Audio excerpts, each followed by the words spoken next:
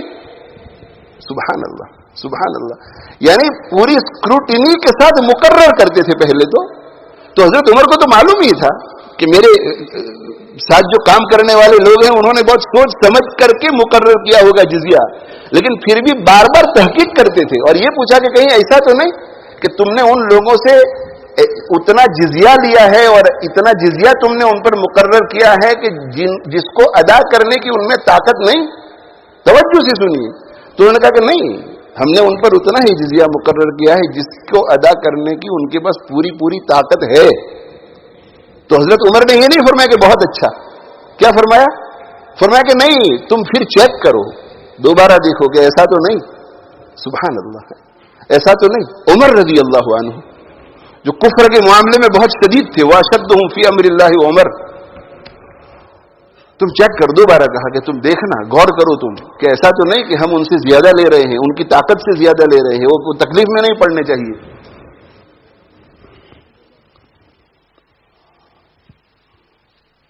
اللہ کے نبی صلی اللہ علیہ وآلہ وسلم نے تو یہاں تک ارشاد فرمایا کہ فی کل ذات کبد رطبۃ اجر، ہر زندہ چیز کی مدد کرنے میں اور ہر زندہ چیز کا خیال رکھنے میں اور ہر زندہ چیز کی خیر خواہی اور ہمدردی کرنے میں اللہ کے یہاں اجر ملتا ہے۔ اس کا معنی کیا ہے؟ جانوروں کے ساتھ بھی بھلائی کرنے میں اجر ملتا ہے، تو اگر جانوروں کے ساتھ بھلائی کرنے میں اجر ملتا ہے تو چاہے انسان کافر ہو مگر وہ اشرف المخلوقات ہے، اس کے ساتھ بھلائی کرنے میں کیوں اجر نہیں ملے گا؟ ضرور ملتا ہے، ضرور ملتا ہے۔ اسی لیے خلفائے راشدین کے دور کی تاریخ میں آپ کو کہیں یہ نہیں ملتا کہ مسلمانوں کی مملکت میں رہنے والے مسلمانوں کے اوپر غیر مسلموں پر ظلم کیا جاتا تھا، آپ کو کہیں نہیں ملتا۔ بیت المقدس فتح ہو جانے کے بعد آپ کو کوئی مورخ یہ کہتا ہوا نہیں ملتا کہ جب تک مسلمانوں کی بیت المقدس میں فلسطین میں حکومت رہی اس وقت تک یہودی پریشان تھے یا نصرانی پریشان تھے، نہیں، ایسا کوئی مورخ نہیں لکھتا۔ سب مورخ یہی لکھتے ہیں کہ جس طرح مسلمان سکون کے ساتھ رہتے تھے اسی طرح یہود بھی سکون کے ساتھ رہتے تھے، نصارہ بھی سکون کے ساتھ رہتے تھے۔ یہ میرا موضوع نہیں ہے، میں بہت مختصر تقریر کرنے کی نیت سے آج بیٹھا تھا جی، اس لیے یہاں رک جاتا ہوں۔ میں کہہ رہا تھا کہ جہاد پر سے اصل میں مجھے بات آ گئی کہ آج ہمارے لیے حالات ایسے پیدا کر دیے گئے کہ تقریر کرنے والا جہاد کا لفظ بولنے سے ڈرتا ہے کہ کہیں لفظ جہاد بولنے سے میری گرفتاری نہ ہو جائے، اور یہ خاموخواہ ڈرتے نہیں، ایسا ماحول بنایا گیا ہے اور ایسا ہوتا ہے، ایسا ہوتا ہے کہ آپ کس کانٹیکس میں بول رہے ہیں، آپ کہنے کیا جا رہے ہیں۔ اور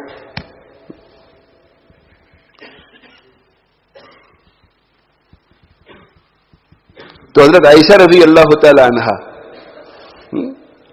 امام بخاری رحمت اللہ علیہ کیا لائے کہ باب جہاد النساء، عورتوں کا جہاد، اس لیے کہ سارے بخاری شریف میں احکام تو بیان کرنے ہیں نا، تو حدیث لا کر کے وہ بیان کرنا چاہتے ہیں کہ عورتیں جہاد کے لیے نکل سکتی ہیں یا نہیں۔ ذرا توجہ سے سننا، اور حکم کیا ہے شریعت مطہرہ کا؟ اگر ضرورت پڑ جائے تو عورتیں بھی جہاد کر سکتی ہیں۔ ضرورت پڑ جائے گا کیا مطلب؟ 1000 مرد ہیں اور لشکر 10,000 کا آ گیا، اور ایسا اندازہ ہو گیا کہ اگر عورتیں بھی ساتھ نہیں دیں گی تو ہم مغلوب ہو جائیں گے، مملکت اسلامیہ ختم ہو جائے گی، خلافت ختم ہو جائے گی، تو کبھی عورتوں کو بھی کہ تم بھی آ جاؤ۔ تو اندر ضرورت، اس لیے کہ وہ تو مستور ہے نا، تو مستورہ ہے تو وہ چھپ کر ہی رہے گی، ضرورت کے بغیر باہر نہیں نکلے گی، جب ضرورت پڑ جائے تو نکل سکتی ہے۔ یہ کام مردوں کا ہے، مردوں کو کہو کہ لڑو، عورتوں کو نہیں۔ عورتوں کے لیے کیا حکم ہے؟ امام بخاری یہ بتانا چاہتے ہیں، باب جہاد النساء، عورتوں کی جہاد کا بیان، عورتیں جہاد کر سکتی ہیں یا نہیں؟ تو امام بخاری رحمۃ اللہ علیہ کیا بتانا چاہتے ہیں؟ یہ بتانا چاہتے ہیں کہ جی ہاں کر سکتی ہے جب ضرورت پڑی، تو ضرورت کے بغیر نہیں۔ یعنی جہاد جیسی ایک عظیم عبادت جس کی درجنوں فضیلتیں ہیں، اس کے لیے عورتوں کے بارے میں کیا کہا؟ ضرورت کے وقت تب عورتیں جن دوسرے کاموں کے لیے آج کل میدان میں اتر آتی ہے، اس کے بارے میں بھی کوئی حکم ہوگا کہ نہیں کہ ضرورت ہو تو عورتیں نکلے؟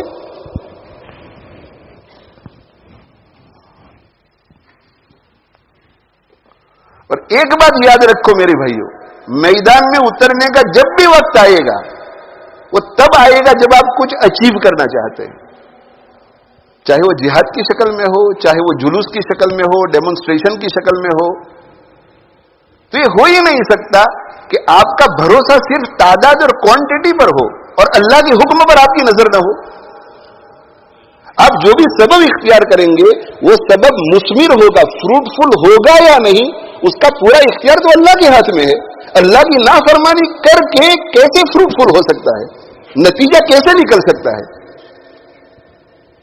ہم خود ہی فیصلہ کر لیتے ہیں کہ نہیں سب کو لے لو، سب کو لے کر چلو، کامیاب ہونا چاہیے. ہاں، تعداد کے اعتبار سے تو آپ کامیاب ہو جائیں گے، لیکن جس ریزلٹ کو آپ تلاش کر رہے ہیں اس میں قیامت تک آپ کامیاب نہیں ہو سکتے، اس لیے کہ اللہ کی نافرمانی کر کے کوئی کامیاب نہیں ہو سکتا. جس نتیجے کو آپ ڈھونڈ رہے ہیں، جس نتیجے کو، اس میں آپ کامیاب نہیں ہوں گے. فلسطین کے مسلمانوں کو اگر آپ راحت پہنچانا چاہتے ہیں اور اس میں آپ ریزلٹ دیکھنا چاہتے ہیں، اس کی ایک ہی شکل ہے کہ جو بھی کام کرو اللہ کی فرما برداری کے ساتھ کرو، تب جا کر کے نتیجہ ظاہر ہوگا. ورنہ 70 سال گزر چکے ہیں اور آگے 70 سال گزریں گے، نتیجہ کوئی ظاہر نہیں ہوگا اگر ہم اللہ کی نافرمانی کرتے رہے تو.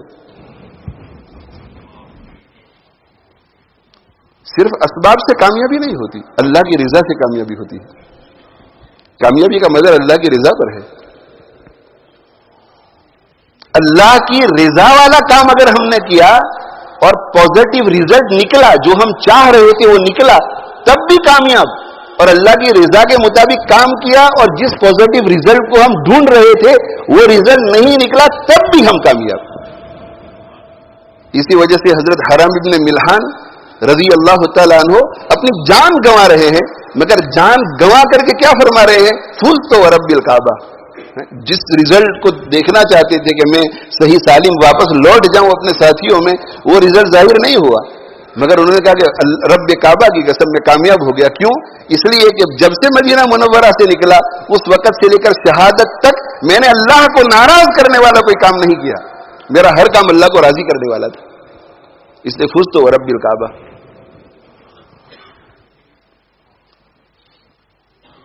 یہ ذہن بنانے کی میرے بھائیوں ضرورت ہے. کامیابی اللہ کی رضا میں ہے ہماری.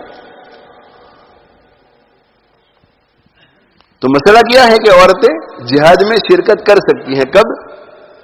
ضرورت پڑ جائے. جہاد میں تو بہت کام ہوتے ہیں، لڑنے کا کام ہے، بیمار ہو جائے تو کوئی زخمی ہو جائے تو اس کی تیمارداری کا کام ہے، کوئی شہید ہو جائے اسے دفن کرنے کا کام ہے، جو فوجی ہیں ان کو پیاس لگتی ہے پانی پلانے کا کام ہے، بہت سارے کام کاج ہیں.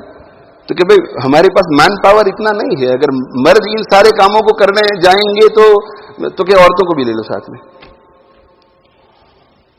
تو ضرورت ہو اور فتنے کا اندیشہ نہ ہو، یہ دو شرطیں ہیں. ضرورت ہو، فتنے کا اندیشہ نہ ہو. جہاں کہیں بھی عورتوں کے سطر سے باہر نکلنے کا وقت آتا ہے، عورت جب مستورہ نہیں رہتی اور مکشوفہ بننے کا ٹائم آتا ہے کہ اب یہ اس کو باہر نکالنا پڑے گا، یہ دو شرطیں فقہا نے لکھی ہے کہ ضرورت ہے یا نہیں، نمبر 1. نمبر 2 فتنے کا اندیشہ تو نہیں ہے. یہ دو شرطیں اگر مکمل ہو جائے تو کیا اب آ سکتی ہیں عورت باہر. ضرورت.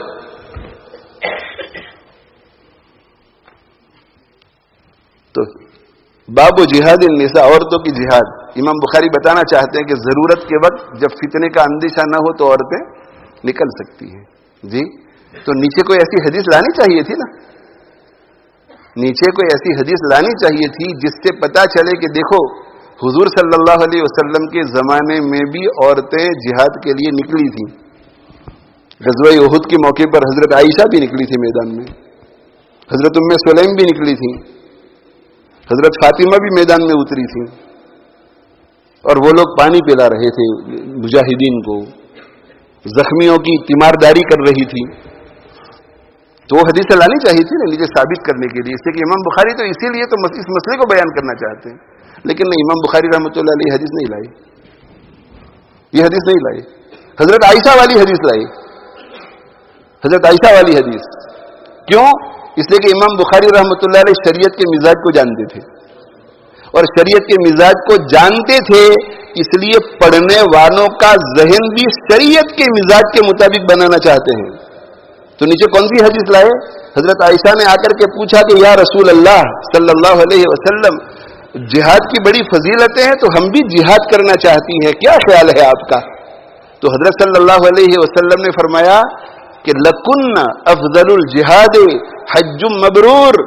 تم مرد نہیں ہو، تم عورتیں ہو، تمہارا سب سے افضل جہاد یہ ہے کہ تم حج کرنے کے لیے جایا کرو، میدان میں نہیں اترنے کا مردوں کے ساتھ. حالانکہ امام بخاری یہ بتلانا چاہ رہے ہیں کہ عورتیں بھی جہاد کے لیے نکل سکتی ہیں، لیکن یہ بتایا کہ دیکھو یہ حدیث لا کر کیا بتایا؟ امام بخاری نے یہ بتایا کہ ضرورت کے وقت ہی نکلے، ضرورت کے علاوہ تمہارے لیے حج مبرور، حج کرو، تم عبادت میں لگی رہو، بس یہ تمہارا حج. حالانکہ بخاری شریف میں ایسی حدیثیں ہیں جن سے پتہ چلتا ہے کہ عورتیں نکلی تھی اند ضرورت، لیکن امام بخاری وہ حدیث نہیں لائے. ہمارا ذہن بنایا، عورتوں کا بھی ذہن بنایا کہ عورتوں کا جہاد کون سا ہے؟ حج ہے جہاد، عورتوں کا جہاد. بہت زیادہ ضرورت تمہاری پڑ جاوے کسی وقت، ضرورت ہے اس وقت نکلنے کا، ورنہ نہیں.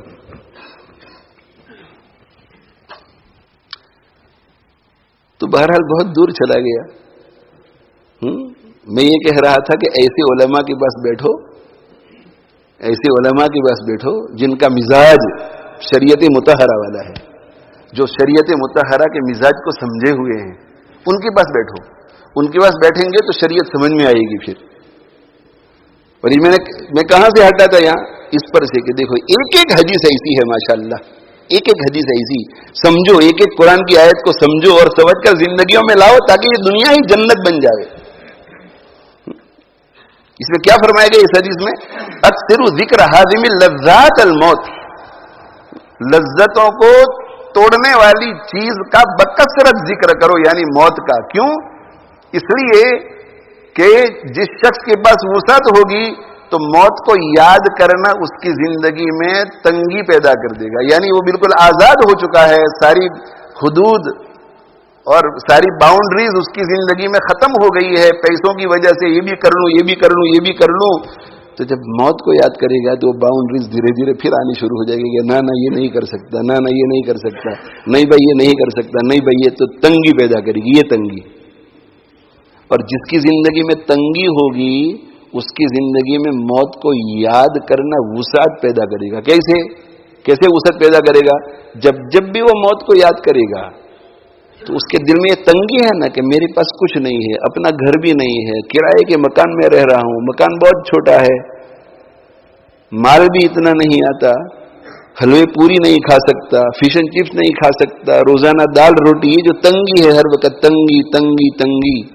تو جب وہ موت کا خیال کرے گا تو دل میں یہ خیال آئے گا کہ دنیا چند روزہ ہے، ہمارے بھی دن آنے والے ہیں، ہمارے بھی دن آنے والے ہیں، مرنے کے بعد یہ چند روزہ ہے، یہ ہمارے بھی دن آنے والے ہیں.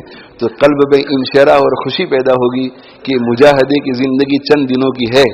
تو جب موت کو یاد کریں گے تو بار بار خیال آئے گا کہ ہاں جس دن روح نکلے گی تو یہ جو ابھی پریشانی ہے صبح سے شام تک کی، بچوں کی، بیوی کی، فقر کی، بیماریوں کی، یہ سب ختم ہو جائے گی، آرام سے سو جائیں گے. اس لیے کہ ان تنگیوں پہ صبر کر رہے ہیں تو اللہ بہت کچھ دے گا. جب اللہ قبر میں رکھے گا تو جنت کا باغ بن جائے گی وہ قبر. حشر میں کے دن اللہ اٹھائیں گے تو ان سب تنگیوں کے بدلے میں اللہ عرش کے سائے کے نیچے جگہ دے گا، اور پھر نامہ عمل دائیں ہاتھ میں ملے گا. پل صراط پر سے بجلی کی طرح بجلی کی چمک کی طرح گزر جائیں گے، اور جنت میں مزے ہی مزے ہیں، مزے ہی مزے ہیں. تو یہ غریب آدمی بھی خوشی محسوس کرے گا کہ ہاں ہمارے دن بھی آنے والے ہیں، بہت جلدی آنے والے ہیں. تو دیکھو دنیاوی فائدہ بھی ہے کہ نہیں ہے؟ وہ اپنا نقصان کرے گا، اسے باؤنڈری میں لے آتے ہی موت کی یاد. اور یہ بیچارہ تنگ ہے، ڈپریسڈ ہے، اینگزائٹی میں ہے، یہ سب دور ہو جاتا ہے اور وسعت اس کو مل جاتی ہے. اکثر ذکر حازم اللذات،